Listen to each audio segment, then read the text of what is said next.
drop jokes. I drop truth bombs. Bombs. That's right. And yeah, say tough things like kiss my grits. Kiss my grits. Here, I'll set you up for a truth bomb. Click, click, boom. I'm coming down on the stereo. Hit me on the radio. Click, click, boom. You want a little truth bomb? Games that take so long to learn, video games that are so hard to learn, aren't fun. Stop making games that are so immersive. I just want to start shooting things. Yesterday, you were extolling the virtues of how you want to live in the metaverse. Yeah, but I don't want to learn things. I just want to exist there. I just want to be there and know how to do everything already. There are no schools in the metaverse. I don't want to skulk around. My girlfriend loves this Walking Dead game, and I like the part where you get to kill the zombies. That's all I want to do. I don't want to sneak around and pick up garbage. Be like, oh, this could be a knife. No, I just want to kill the zombies. I want to mow them down. You're picking up PowerPoints. I want to stab them, slice them. That's how I want to kill zombies. I don't want to just be like, oh, sneaky mode. Oh, this might be a note I can use. Mm-hmm. Is that a truth bomb? That is a truth bomb. All right. I was talking with my buddy, and he's we grew up together, and we're just talking about how old we are when it comes to video games now because they are so complicated. You have to have all these maps and different ways. Like, everything is just so in-depth, and all I want to do is just start playing the game and know how to play it. Mario. When you play Mario on NES, you just start going, and you figure it out pretty quick, and it's fun. And because kids have more time, it's always been a little bit of a dodge if you play live video games on Xbox Live or something, because there's invariably, it's a cliche at this point. There's going to be some 10-year-old calling you the N-word. You know, kids have all day long to play these games. Right. They don't have jobs. And kids that love playing these games all day long aren't really that into school either. So they got nothing but time to practice.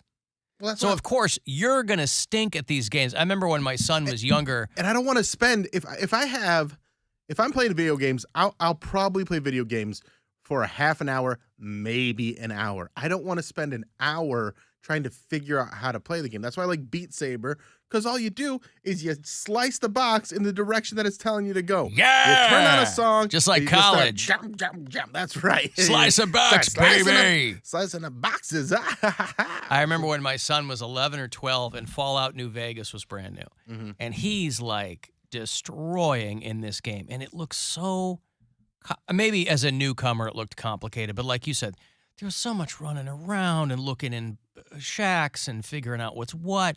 I'm like, when do you get to like waste some zombies or something?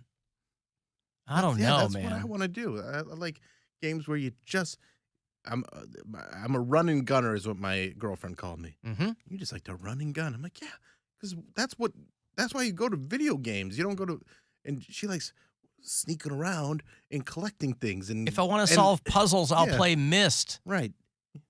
I don't want to do that. Huh. I just want to slice things and shoot things and dance. Like, it's especially in the 3D world. I especially don't want to have to skulk around and be quiet. It's weird. I remember way back in the day when like Xbox was brand new. I mean, I remember playing Doom on N64 too, when I didn't have kids. And when Xbox was brand new and all that. It was fun to play games, but I had a little bit more time to do it. Right. Now I'm kind of like, even if I had that time, because every couple of years I go, you know what? I'm going to get the whole rig. I don't have much time at all to use it, but when I do, those little flashes of time, it would be fun to play something.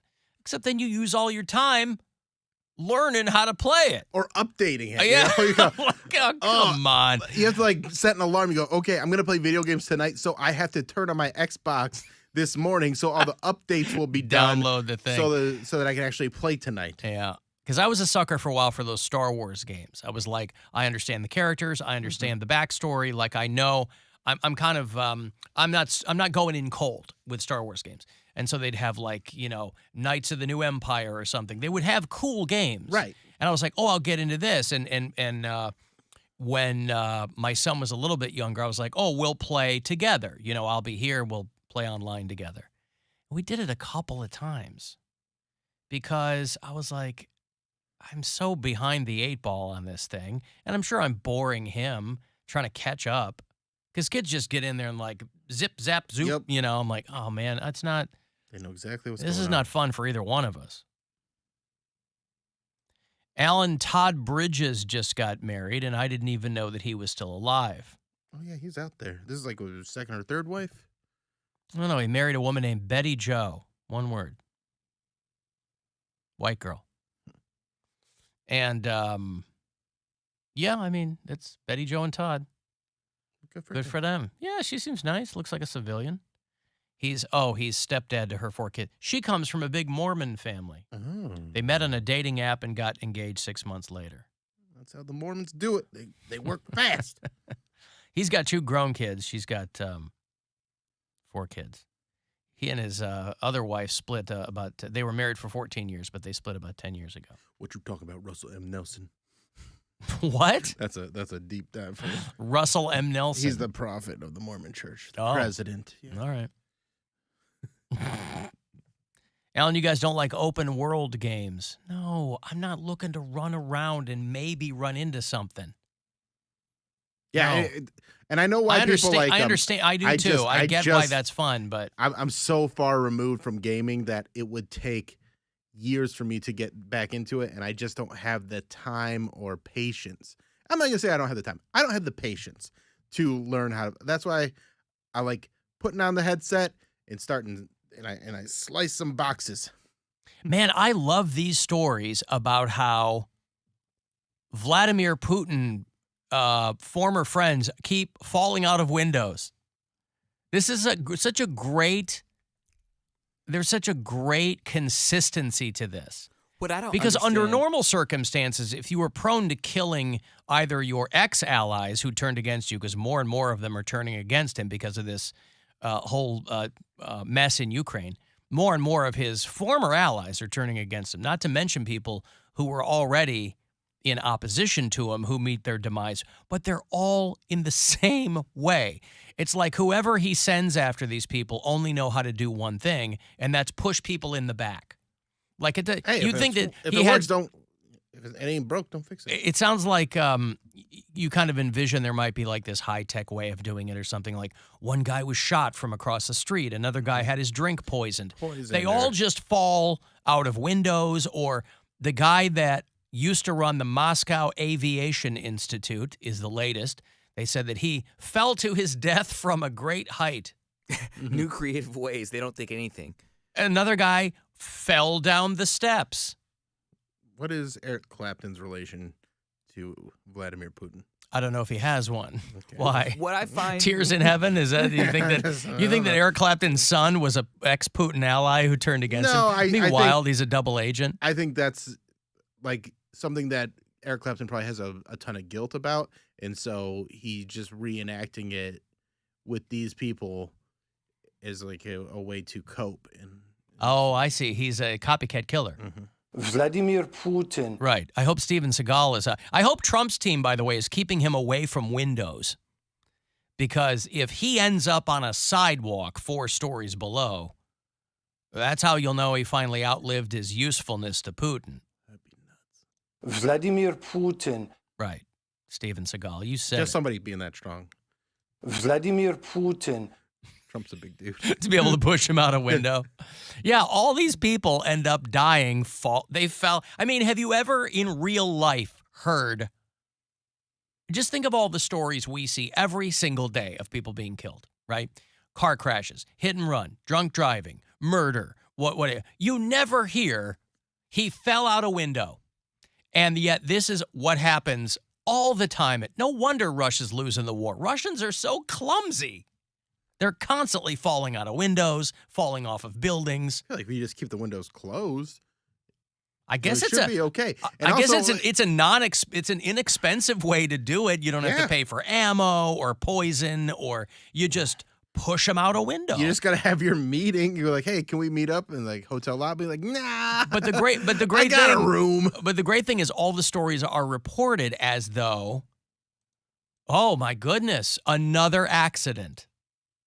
Like I don't know if you can see a straight face in words, but all these articles are written with a fully straight face. So, oh gosh, another prominent Russian You're never fell, gonna believe had, had this. an accident.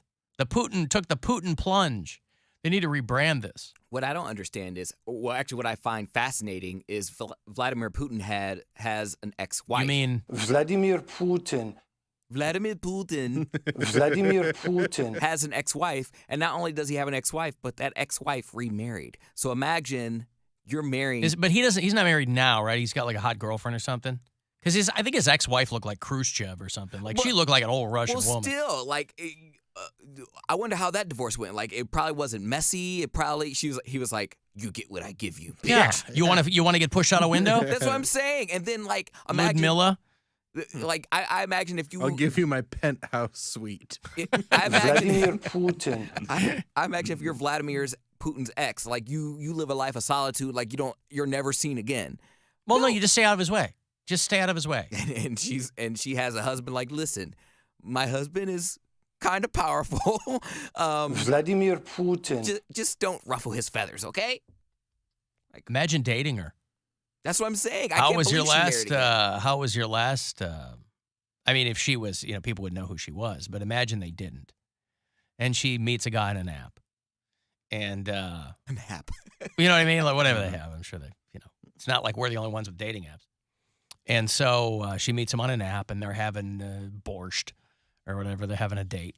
And he's like, "What was your last relationship like?" She's like, "Well, it was okay. We were married talking for." about it. I don't really want to talk about it just because under pain of death, I'm not going to talk about it. But yeah, we were married for about 15 years, and yada yada yada. A lot of people fell out of windows, and it was a whole thing. But I'm pretty set. I will be the breadwinner in our relationship. Literally, I will have to go stand in line for bread. And, maybe we can make this work. Like, if you're divorced but you have kids and at some point you meet the new boyfriend or girlfriend, you meet the new boyfriend and it's Vladimir Putin's ex-wife. He's like, "Hey, just take care of her, all right?" He's like, "You mean take care of her?" No. You take care of her. Take care of her. Yeah. Take care of her. I'll take care of her if things get out of. Keep her away from the windows. But I love all these stories because there's no creativity to it. That's an encapsulation of. That's what I'm saying. That's an encapsulation of like that mindset, that Putin kind of mindset. There's no creativity to it. It's just, this is what needs to get done. Push that guy out a window. How do you want me to do it? Do you want me to call some guys? No, just get one guy and push him out a window. It's easy. Back in the day, you heard all these stories of like spycraft and that somebody would be poisoned or they would eat some food and they would fall over dead. And it was very dramatic. And now they're just kind of like, I got other things to do, man. I got this whole Ukraine thing going on. Just push him out a window.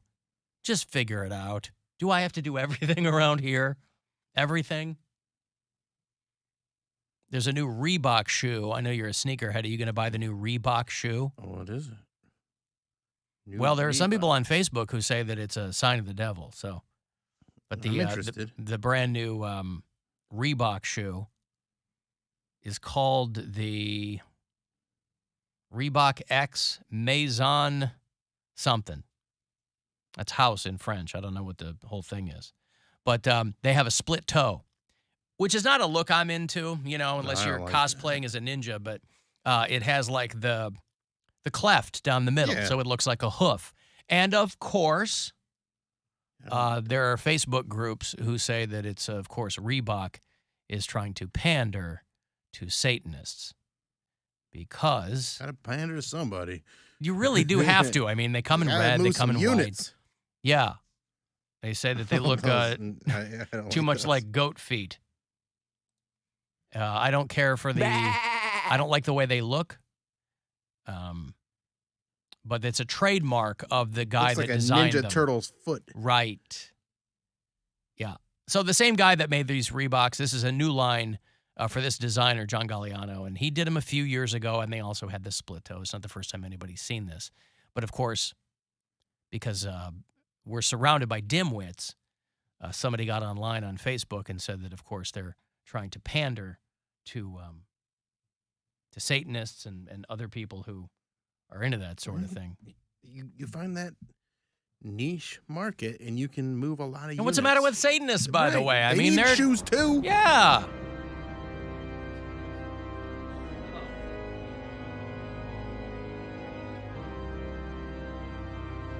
Hey, what's up? Tardy Satan. What's up, guys? Hey, what's going on, Satan? Can you hear me? Yeah. You were just What the hell's going on around here? Oh my God! just growing pains in the new studio. Telecommunications from hell. Yeah, but that shouldn't affect me. I'm coming from the netherworld. Shouldn't affect me at all. It all affects you. That's how deep these things run. Good pun. Anyway, do you got anything to do with these new shoes? Is this Bam Bam? Yeah, Bam Hey, Bam what's Bill up, pal? Squire. What's Hey, up? Bam Bam Bill. I heard about you. Yeah. What's going on? No, listen, I got nothing to do with these shoes. Just FYI. What shoes do you have something to do with? Well, the shoes that I have, they're made to jam up somebody's cornhole. It's really a form of torture. It's count. Oh, that sounds That's uncomfortable. Oh, it's supposed to be. That's what they're called. The It's Cone poop shoe. Poop shoe is what it's called, yeah. But no, I have nothing to do with these particular shoes. Well, that's good to know. That should put some minds at ease, because a lot of people thought that these shoes with the split toe were, trying to appeal to Satanists, who I don't even think Satanists worship you. I think they just kind of don't. Yeah. I mean, technically, you worship yourself if you're a Satanist. You are your own God. Interesting. You don't answer to anybody else, right? I think that's as much as I try to get these dudes to worship me, they want nothing to do with it. And as much as I've tried possessions, I've tried to give them free poop shoot shoes. I've tried to give them earthly riches. Ooh. I've made so many of them billionaires after signing deals with me. And Could I get in on that? I mean, Elon Musk, this douchebag Jeff Bezos, and all these guys owe their earthly riches to me. Really? Yes, but they will not worship me. I'm bummed out. Dude, frankly. you need to get somebody to look over these contracts for you, because you're not getting what you want out of the deal. Oh, I know. I don't know what to do. I got to find somebody up there that can. You'd think you would know a lot of very good lawyers. Do you know any people around there that are good with contracts? Who's Rover's guy? I'm not sure. I'll see what I can scrounge up for you. Yeah, okay, thanks, pal. Hey, I gotta get going. All right. I'll save a couple of those. Butthole shoes for you, okay? Okay. Thanks, pal.